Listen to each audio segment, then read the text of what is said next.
Ginuginita ng Bangsamoro Region ang unang taon sa pagkakatagumpay ng Bangsamoro Organic Law na naging hudyat sa pagkakatatag ng ngayon Bangsamoro Autonomous Region in Muslim Mindanao. At upang maging mas makabuluhan ito, namahagi ng mga relief items para sa mga kababayang apektado ng pagsabog ng Bulkang Taal. Pinangunahan mismo ni BARM Chief Minister Ahod Balawag Ibrahim ang send-off ceremony sa harap ng BARM compound.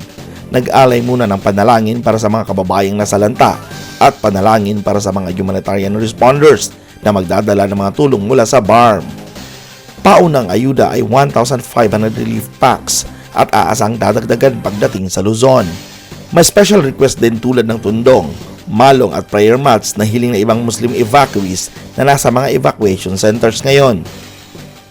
Nasa 5,000 mga Muslim na individual ang kumakatok ng tulong sa BARM na apektado ng pagsabog sa Taal Volcano. Even though outside our area, kung kailangan ng tulong natin, we are bound of lives na tumulong. Lalong-lalo na particular specific yung provision natin sa BOR na yung mga Bangsamoro which are outside the territory ay kasama sa mag-a-avail ng social services sa Bangsamoro government.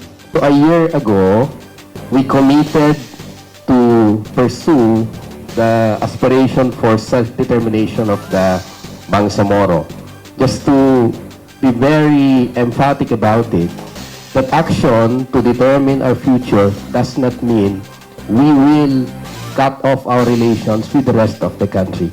Today's action, which is to send off a team that will provide assistance to our fellow Filipinos in Luzon, is an affirmation of our commitment to continue to be part of the Republic despite asserting our unique identity.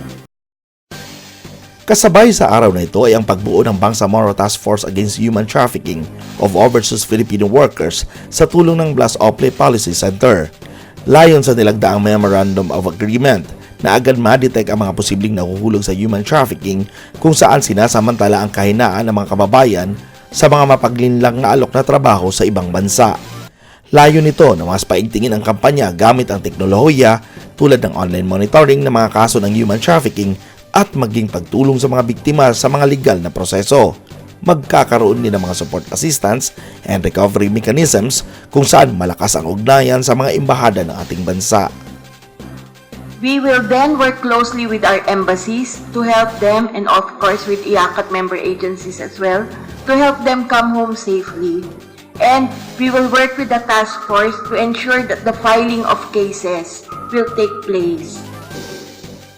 We welcome every help and assistance that can get to raise awareness on this horrific problem.